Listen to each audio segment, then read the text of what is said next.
सिद्धार्थ कथा, सुनो सुनो सिद्धार्थ कथा।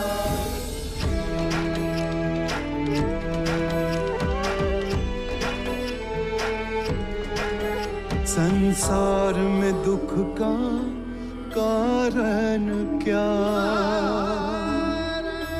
संताप शोक का निवारण क्या। संसार में दुख का कारण क्या, संताप शोक का निवारण क्या। इस खोज में सब कुछ त्याग दिया, हर वैभव से वैराग लिया।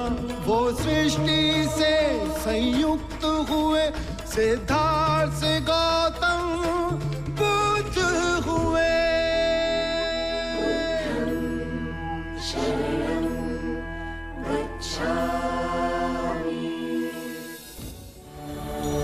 En capítulos anteriores.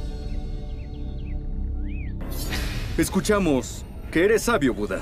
Qué sorpresa saber que esas espinas te han engañado. Nosotros colocamos todas esas espinas. Tú ya no eres bienvenido en esta villa. Así es. Los príncipes y tú tienen que ir a Kapilvastu cuanto antes, Alteza. Majestad Suddhodan está agonizando.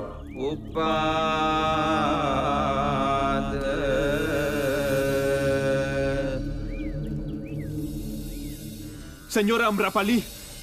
Señora Amrapali. Lo que temíamos ya ha pasado. ¿Cuáles son las malas noticias que trae Yadu? El perverso Ajatasattu rodeó toda la ciudad de Vaishali. Lo que estoy buscando yo es vengarme de Vaishali. Yo no puedo atacar a Kapilvastu en este momento. No puedo.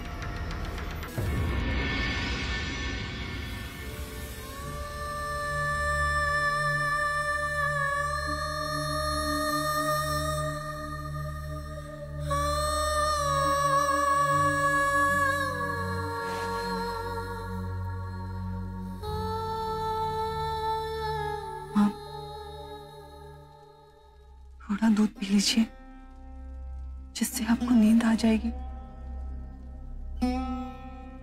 बड़ी चिंता है ना तुझे मेरी? जानती है यशो, आज मैं सारे बंधनों से मुक्त हो गई।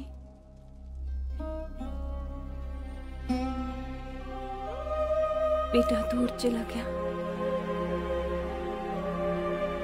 पौत्र भी हमें छोड़ के चला गया। एक महाराज का साथ था और अब वो भी। कल सुबह प्रातः मैं निग्रोध वन जाकर बुद्ध से प्रवज्य ले लूंगी, भिक्षुक बन जाऊंगी। हाँ, मैंने आपको प्रातः बताया तो था। आज प्रातः ही वो जेठ वन को प्रस्थान कर गए। आप भूल गई, ऐसे भी वो स्त्रियों को दीक्षा नहीं देते। जब परम ज्ञान प्राप्त कर पहली बार कपिलवस्तु आए थे, तब मैंने भी उनसे यही अनुरोध किया था। तब भी उन्होंने यही उत्तर दिया कि जब समय अनुकूल होगा तो वो मुझे स्वयं कहेंगे। तू बुद्ध की पत्नी है, तुझे दीक्षा देने में उसे संकोच हुआ होगा। कोई मर्यादा बीच आई होगी, किंतु मैं उसकी मां हूं। मैं और कपिलवस्तु की अनेक स्त्रियां रेशम त्याग, गेरुआ वस्त्र धारण कर जेठवन तक जाएंगे और बुद्ध को ये सिद्ध कर देंगे कि स्त्रियां भी सरल जीवन व्यतीत कर सकती हैं। हमारा ये संकल्प देख, बुद्ध हम पर करुणा का हस्त अवश्य रखेंगे, ऐसा मेरा प्रबल विश्वास है। और मुझे मेरी माँ के विश्वास पर अटल विश्वास है। ऐसी दृढ़ संकल्पी मैंने कभी ना देखी।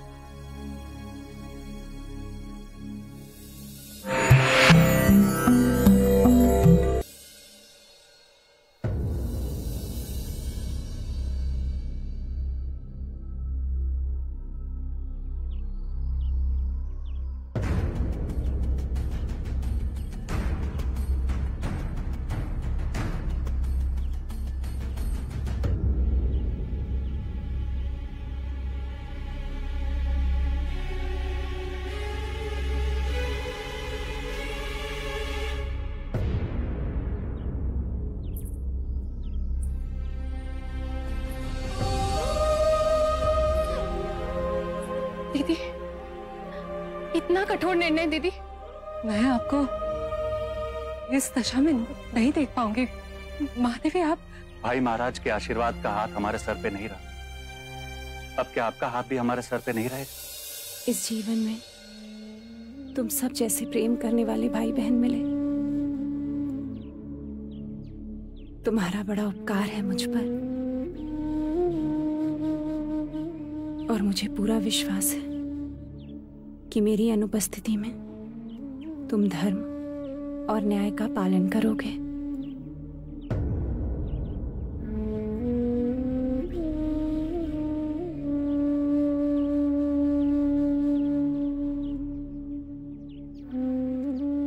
ना पुत्री, अश्रु से नहीं,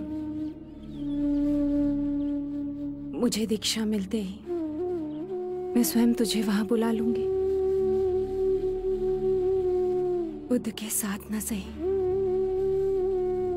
वो हमारे सामने तो रहेगा।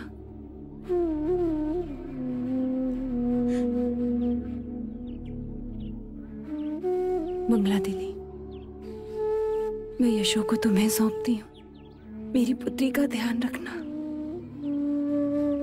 उसके मन को कभी चोट ना पहुंचे। आज से यशो के आंसू मेरे, उसकी सारी पीड़ाएं मेरी। मैं ये तो नहीं कह सकती कि मैं कभी भी आपका स्थान ले सकती,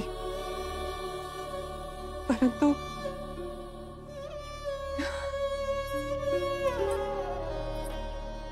ये वचन अवश्य देती हूँ कि यशो को अपने दिल से सहेज कर रखूंगी। आज से मैं इसकी माँ हूँ।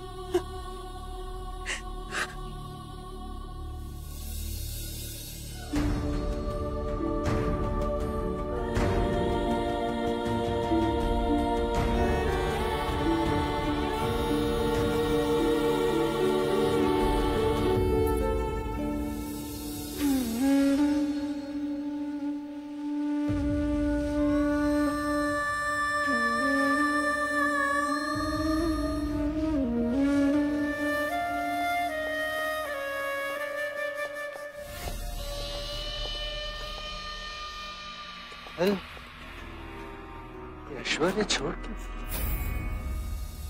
देवी प्रजापति भी बुद्ध की शरण में। हर तरफ बुद्ध की गूंज। बुद्ध बुद्ध बुद्ध।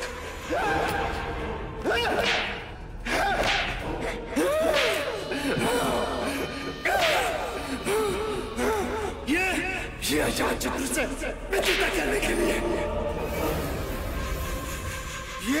ये उसमें विश्वास करने के लिए। जब लोहा गर्म होगा मैं चोट मारूंगा।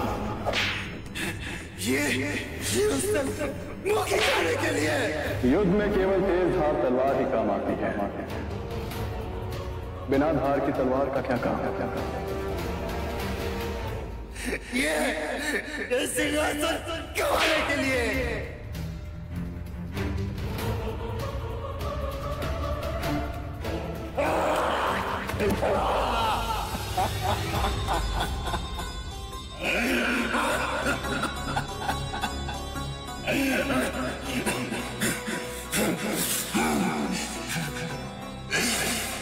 पहले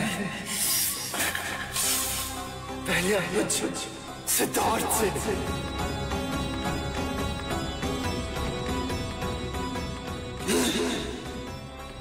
फिर युवराज सिद्धार्थ से,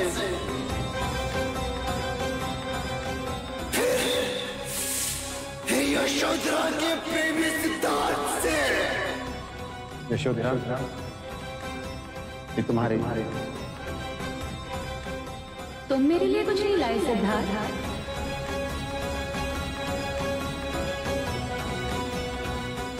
ये सारे खुशबू मेरी ओर से तुम अपने पास ही रखो। मेरे लिए तो ये एक कमल ही पर्याप्त है। और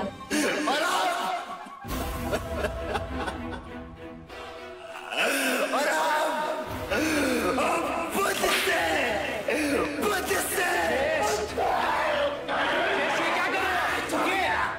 क्या कर रहे हो? किस बात के लिए स्वयं को दंड दे रहे? किस बात के लिए? पीड़ा पीड़ा पीड़ा है मेरे मन में। पीड़ा पीड़ा से मुक्ति पाने का ये कोई मार्ग नहीं। बुद्ध के बताए हुए मार्ग पर चले, आपको परम शांति प्राप्त होगी। नहीं चाहिए शांति मुझे, नहीं चाहिए शांति मुझे, गलाओ शांति से मुझे। नहीं चाहिए शांति, नहीं चाहिए शांति। मेरा स्वभाव अग्नि की धधकती ज्वाला, अग्नि की धधकती ज्वाला है मेरा स्वभाव। जोश से भयंकर कोई अग्नि नहीं, घृणा से भयंकर कोई जानवर नहीं होता, अविवेक से बढ़कर कोई जाल नहीं होता, लालच से बढ़कर कोई बाधा नहीं होता।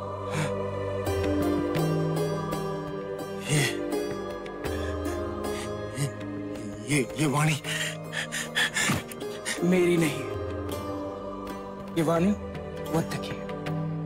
ज्येष्ठ, आपको जिस रोग से पीड़ा हो रही है वो मन का रोग है। मेरा एक सुझाव मानेंगे? कुछ दिन के लिए भिक्षुक बनकर बुद्ध के साथ रहिए। कुछ दिनों में आपके मन का जल ठीक हो जाए, आप अपने अंदर एक रूपांतरण पाओगे। मन शांत हो।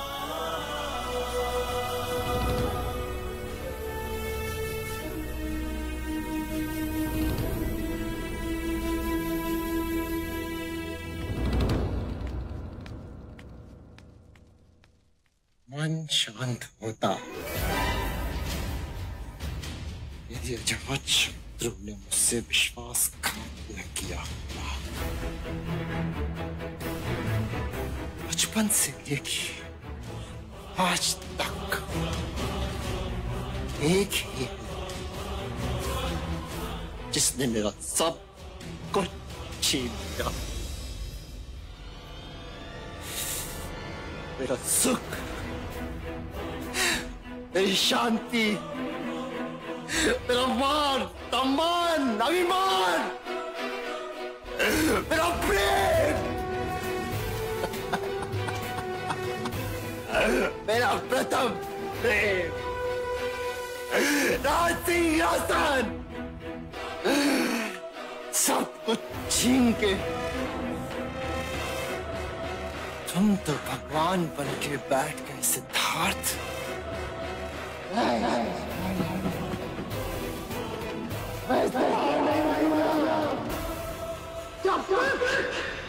जब तक तुम्हारे शांति को तुमसे नहीं लूंगा, ये जानो मेरे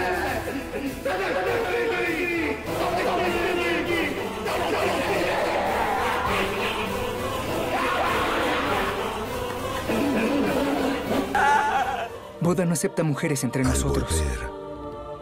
Lo lamento. Pero deben regresar.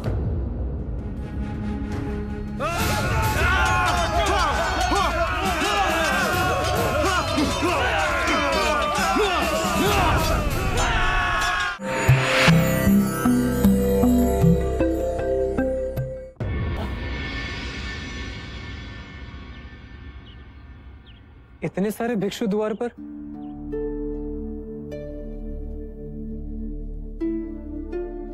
प्रणाम महादेवी।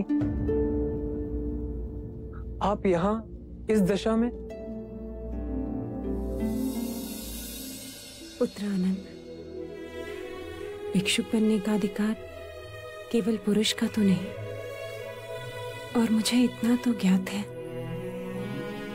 कि मुक्ति के मार्ग पर बुद्ध किसी के साथ भेदभाव नहीं करेंगे।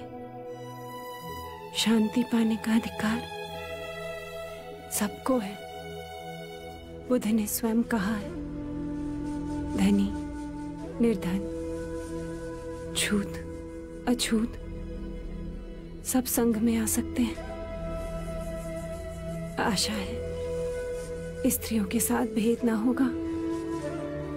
आप सब आए कैसे? हम सभी कपिलवस्तु से पद यात्रा कर आए हैं। 15 दिन हम रास्ते पर सोए, गांव से भिक्षा मांग खाया। बहुत आशा लिए आए हैं कि हमें निराशा ना मिले। आपने इतने कष्ट उठाए, सुन के पीड़ा हुई, परंतु आप तो जानती हैं कि बुद्ध संघ में स्त्रियों को नहीं लेंगे। क्षमा, पर आपको लौटना होगा।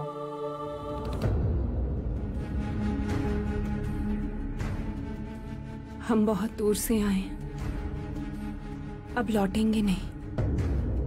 और हमने ये सिद्ध कर दिया कि हम भी भिक्षुक की भांति सब त्याग सकते हैं। हम पर कृपा करो, बुद्ध के पास हमारा निवेदन ले जाओ। हमें हमारे दुख से निवारण केवल इसलिए ना मिलेगा क्योंकि हम स्त्री हैं। हमें भी अधिकार है निर्वाण पाने का। बुद्ध से हमारे लिए विनती करो, हमारे दुख का व्याख्यान करो। जिस बुद्ध के हृदय में सारे संसार के लिए इतनी करुणा है, वो हम पर भी करुणा अवश्य बरसाएंगे। आप यहाँ विश्राम कीजिए, मैं तुरंत बुद्ध के पास जा आपका निवेदन उन्हें देता हूँ।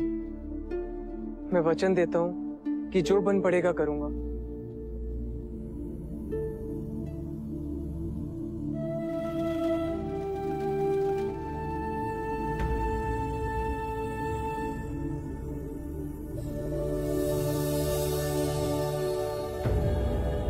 मन में कोई द्वंद्व उठा है आनंद?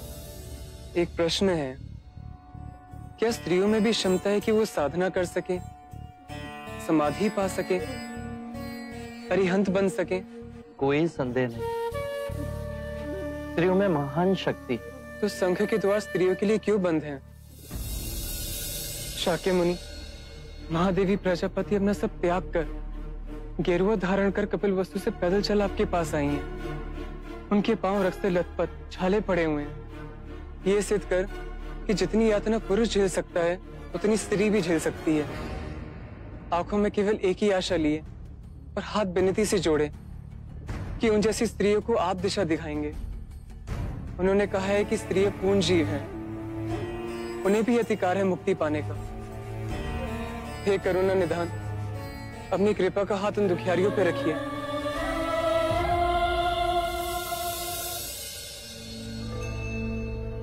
सरिपुत्र, अनिरुद्ध, मोगलाना और महाकश्यप को बुलाइए।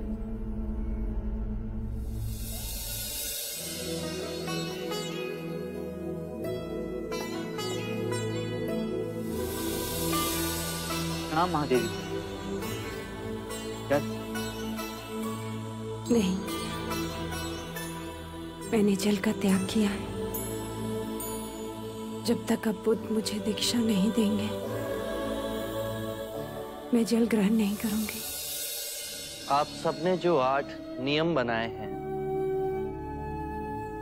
उससे मैं सहमत हूं।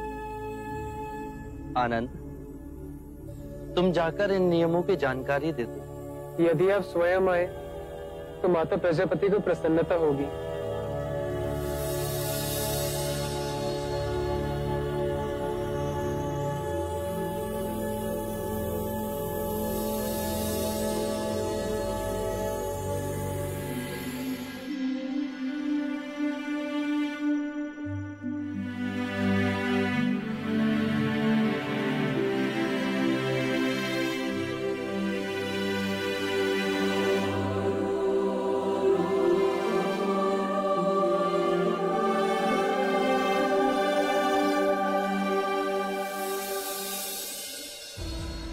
मैंने और मेरे संघ के विचारशील भिक्षुओं ने आपकी विनती स्वीकार कर 8 नियम बनाए।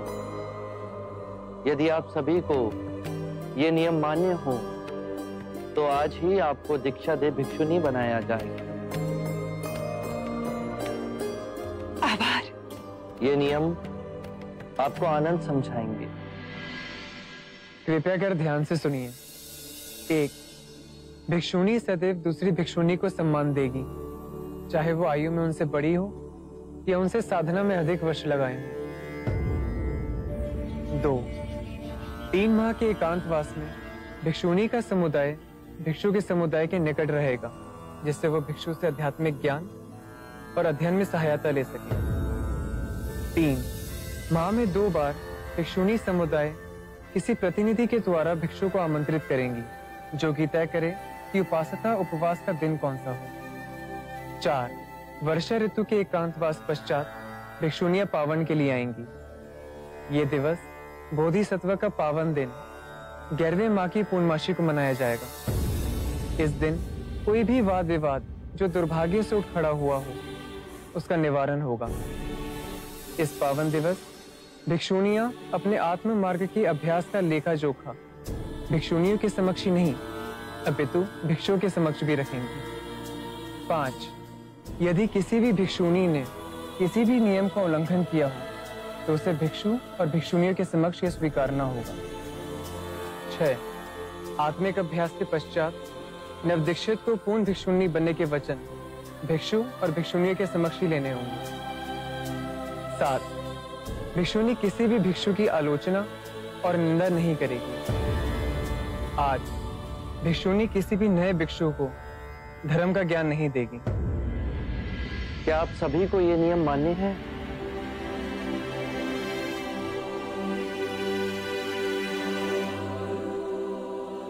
हाँ, हमें ये सारे नियम मान्य हैं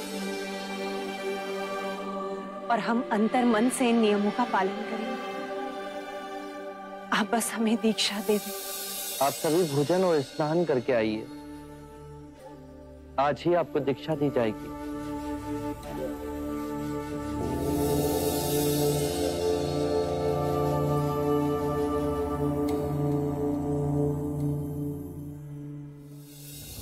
आप सब चिंता ना करें। ये नियम इसलिए बनाए गए हैं ताकि संघ के संचालन में कोई बाधा ना हो, कोई उपद्रव खड़ा ना हो। इन नियमों का पालन कर हम आध्यात्मिक पथ पर आगे बढ़ेंगे। स्त्रियों को आज तक जिस मुक्ति से वंचित रखा गया, वो आज हमें मिलने जा रही है। बुद्ध के इस कदम से हम सभी को मोक्ष में पुरुष के बराबर का हिस्सा मिलेगा।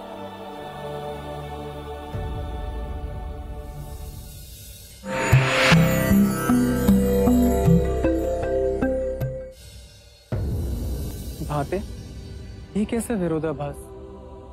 भारतवर्ष के एक कोने में बुद्ध मनुष्य के अंतर्मन को शांत कर रहे हैं, और वहीं दूसरी ओर अजात शत्रु मनुष्य के अंतर्मन को युद्ध कर अशांत कर रहा है। युद्ध की प्यास में पागल मनुष्य अंत में शांति के मार्ग पर ही आएगा। ये हमारे जीवन में घटित होगा आनंद।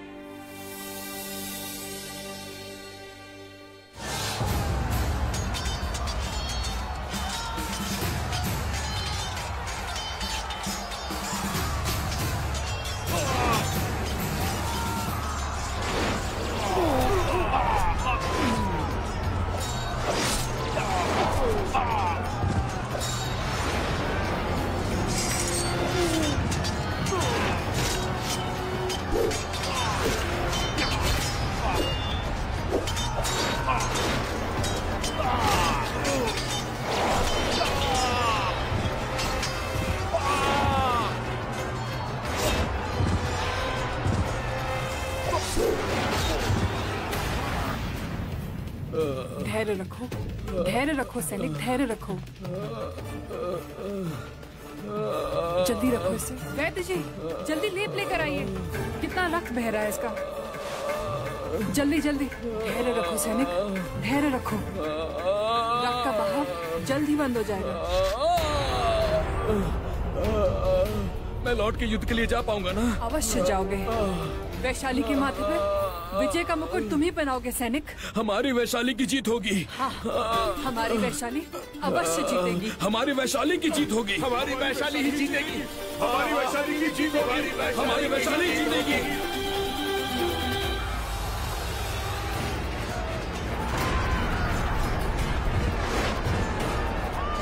महाराज, हमारे दक्षिणी सैनिकों का एक दल मारा गया है। चारों ओर हड़कंप मची हुई है। सैनिक निराश होकर मैदान छोड़कर भाग रहे हैं। यदि आप शीघ्र यहाँ से ना निकले तो हमारी हार निश्चित हो जाएगी। आपको शीघ्र ही निकलना होगा महाराज।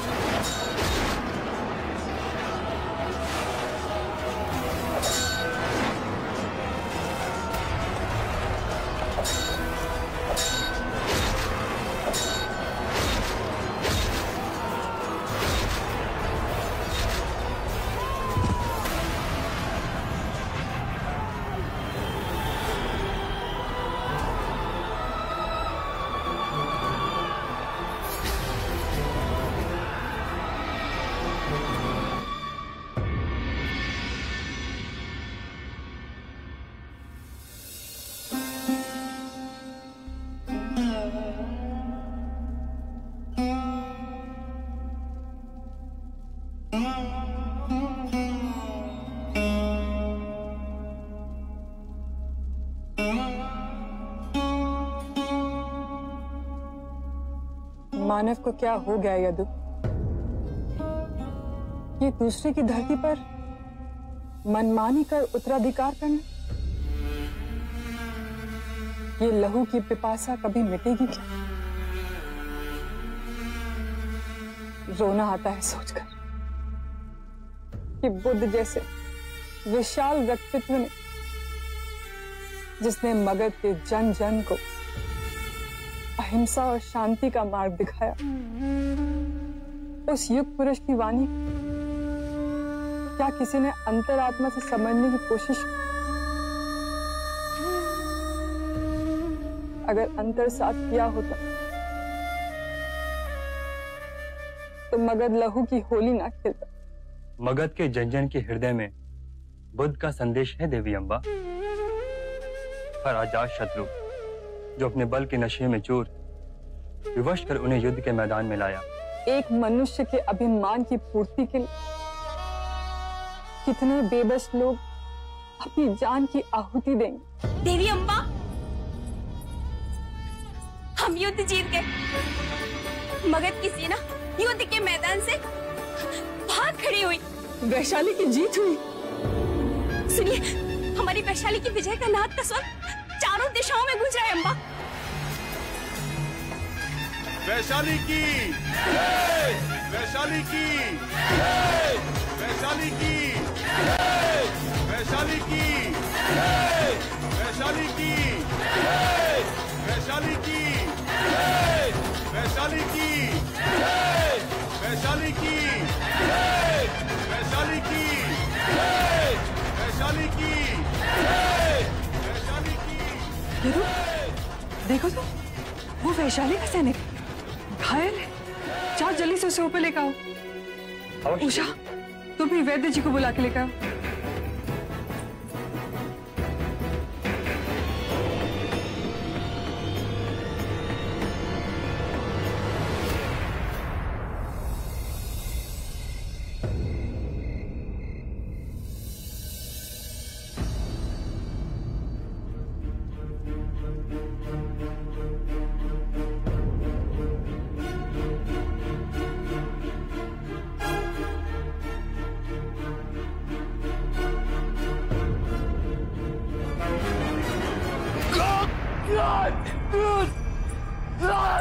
तुम सुरक्षित हो।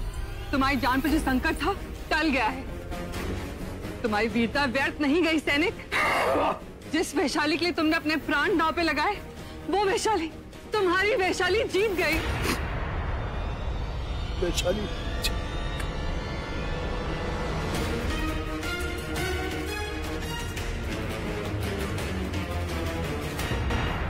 Es sobrenatural nuestro matrimonio, es eterno. Ni siquiera la distancia sería capaz de separarnos. la haré mi esclava un día de estos. O si no, quítate de aquí, madre, o si no voy a...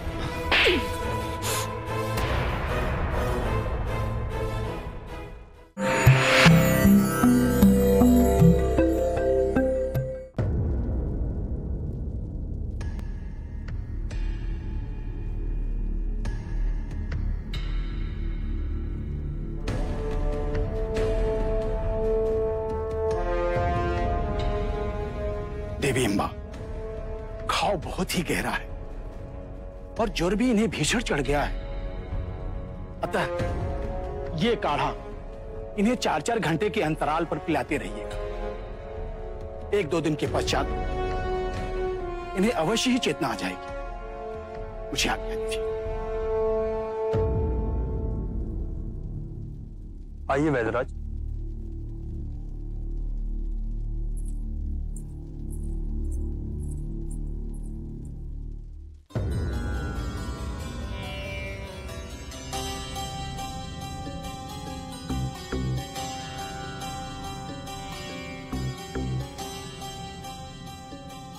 इनका चेहरा किसी सामान्य सैनिक जैसा नहीं है। कितना तेज है इनके मुख पे। हाँ यदु, राजसी आभा है इनके मुखमंडल पे। ये कोई सामान्य सैनिक नहीं, ये बहुत बड़े योद्धा लगते हैं। इतना रक्त बह जाने के बाद भी जीवित हैं। तुम जाओ यदु, जब तक इन्हें चेतना नहीं आ जाती मैं इनके पास ही बैठी रहूंगी। इतने दिवस बीत गए, आपका कोई समाचार नहीं आया। तुम्हारे दुख भरे दिन बीत गए यशो। आ गया जेतवन से समाचार। जब सबकी मती जाए मारी तो कौन करे रखवारी। देव, जो समाचार है वो बताओ, अपनी व्याख्या ना सुनाओ। संदेश आया है जेतवन से कि महादेवी प्रजापति को बुद्ध ने दीक्षा दे दी। अब संघ में स्त्रियों को भी प्रवेश दिया जाएगा। मुझे माँ के विश्वास पर अटल विश्वास था और इनके निर्णय पर मैं जीवन भर अडिग रही। तो उससे पाया क्या? तुम नहीं समझोगे। अब मेरे मार्ग में कोई भी बाधा नहीं है। मैं भी भिक्षुनी बन सकूंगी। तुम्हारी वर्षों की तपस्या सफल हुई यशो। अब तो बस माँ के बुलाने की प्रतीक्षा है। मुझे इनका सानिध्य मिलेगा, राहुल और नंद का साथ भी होगा। मैं भी आध्यात्मिक मार्ग पर चल सकूंगी। वाह वाह देवी वाह। सब भिक्षुणियों के साथ में तुम भी एक भीख का कटोरा लेके वहां घूमना। अरे कभी सोचा है यशो, ये ऐश्वर्य, ये सुख, ये स्मृति, त्याग कि तुम्हें मिलेगा क्या? इनके दर्शन। बहुत बड़ी भूल कर रही हो यशो। चेत जाओ समय रहते। तुम्हें क्या लगता है कि यदि तुम संघ में शामिल हो जाओगी तो तुम बुद्ध को पा सकोगी? जो खोना था तो खो ही चुकी हूँ, और अब कुछ पाने की हृदय में कोई कामना ही नहीं है। तो सुन लो ध्यान से। बुद्ध वहां केवल एक गुरु है, न किसी का पुत्र, न किसी का पिता, न किसी का पति। सोच लो यशो, वहां ना तो कोई विशिष्ट स्थान होगा और ना ही सम्मान। उठाओ अपनी आंखें और देखो यशो, क्या नहीं है तुम्हारे पास यहां। क्या है जो तुम पा सकती हो? ये राज घराने की देख रेख, ये वैभव, ये ऐशो आराम, सब ठुकरा के एक भिक्षुणी बन के जीना बहुत कठिन होगा यशो। बुद्ध ने कहा है कि प्रत्येक व्यक्ति अपने स्वास्थ्य और रोग का स्वयं रचयिता होता है, और जिसका प्रमाण आप दे रहे हैं कि कितना रुग्ण है आपका अंतर। और रही बात मेरी, तो एक बात सुन लीजिए, जिसे आप सुख समझते हैं और दुर्भाग्यवश जिसे आपने सदैव धन से तौला, जीवन के परम सत्य को समझने के लिए केवल हृदय के द्वार की आवश्यकता है। तुम्हारे बुद्ध का हृदय सूख चुका है। इतना भर गया है कि उनके प्रेम की नदी चारों ओर सभी के लिए बह रही है। मेरा और उनका क्या नाता है ये तुम नहीं समझोगे, पर फिर भी अंतिम बार आपको समझाने की चेष्टा करती हूँ।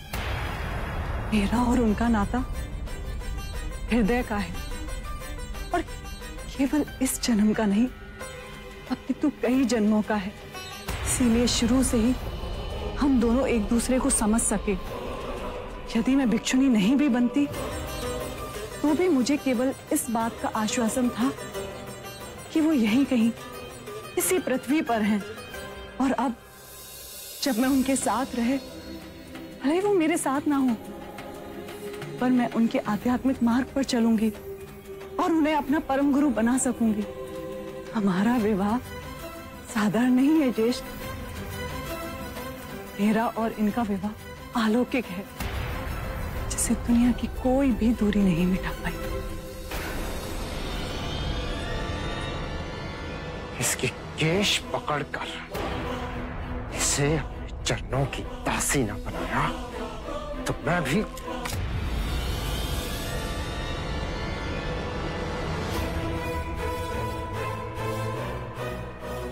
हाथ लगाने की चेष्टा भी की तो हाथ काट दूंगी। और ये आंख उठा दोबारा यशो को देखा भी ना, आंखें नोच लूंगी मैं। हट जा मेरे रास्ते से पागल औरत, हट!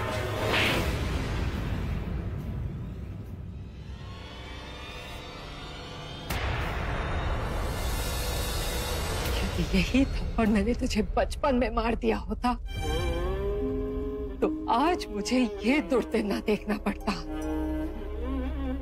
Escúchame con atención en esta ocasión. Yashodhara वही जाएगी जहां उसका स्वामी है। और यदि तूने कोई भी अनिष्ट चेष्टा की तो रास्ते में मुझे खड़ा पाएगा। यशो मेरी पुत्री है, समझा तू? ढाल बन के मैं खड़ी रहूंगी उसके रास्ते में। जा यहां से, जा।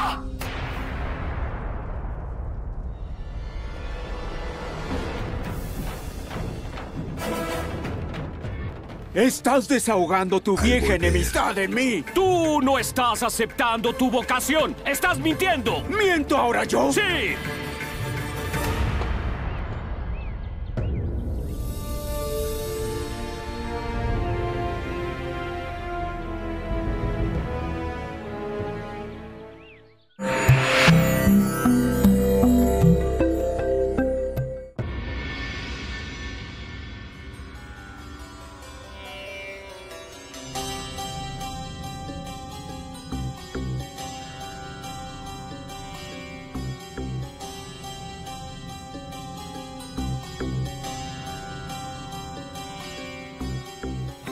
भागो मत, युद्ध करो, युद्ध करो, शीश दे दो पर अपना अभिमान मत दो। युद्ध करो कायरो, युद्ध करो, युद्ध करो। सैनिक, भाई से क्यों कांप रहे हो? संभालो अपने आप को सैनिक। सैनिक,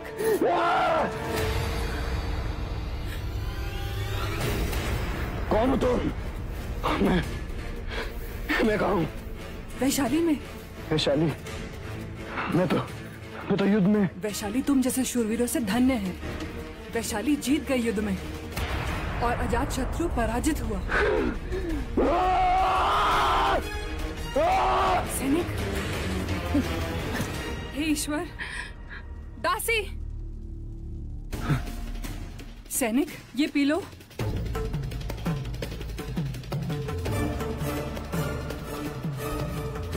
ये घाव कब भरेगा? इतनी आसानी से मैंने भरने नहीं दूंगा। ये घाव भरेगा नहीं तो आपके प्राण को संकट है। मैं इतनी आसानी से मरूंगा भी नहीं।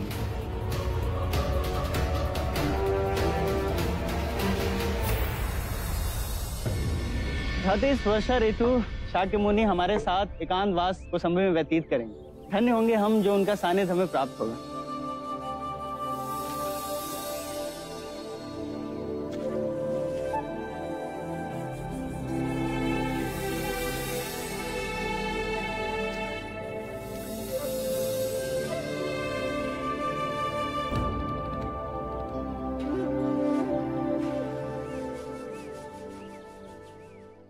सूत्राचार्य क्या बन गए? अपने आप को बुद्ध के बराबर समझते हैं। बड़ा अभिमान है। अब आप भी तो शीलाचार्य हैं, लेकिन आप तो कितने विनम्र हैं। अब देखना, हाथ धोकर बिना गंदा पानी फेंके और नया पानी भरे यहाँ से चले जाएंगे। अरे 2-3 दिन से यही कर रहे हैं। आप शीलाचार्य हैं, सब पर नियम लागू आप करते हैं। आज आप इन्हें रोकिए और इनके आचरण का विरोध कीजिए। सूत्राचार्य रुकिए। महानुभाव, क्या मुझे आपको शीलता का पाठ पढ़ाना होगा?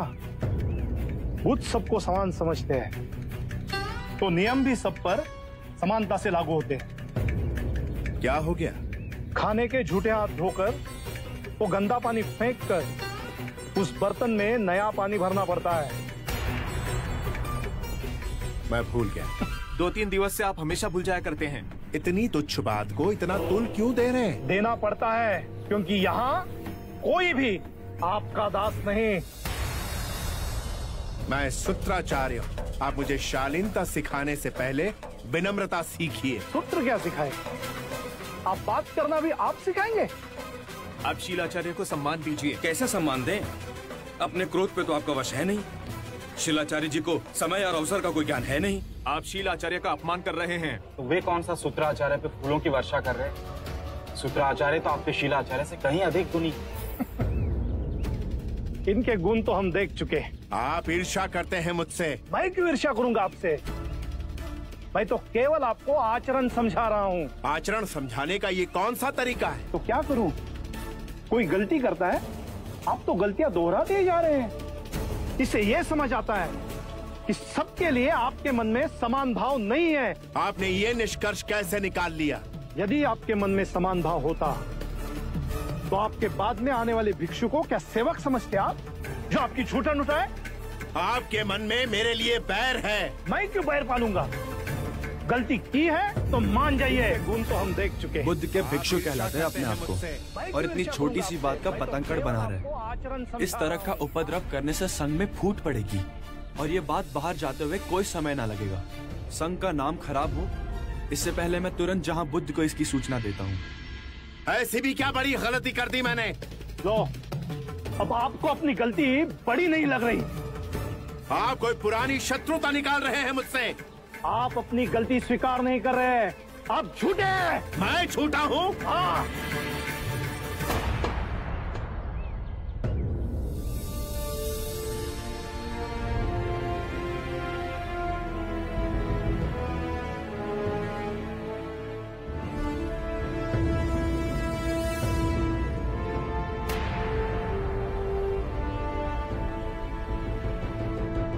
आरंभ हो गई निर्वाण प्रथा, सुनो सुनो ये बुद्ध कथा।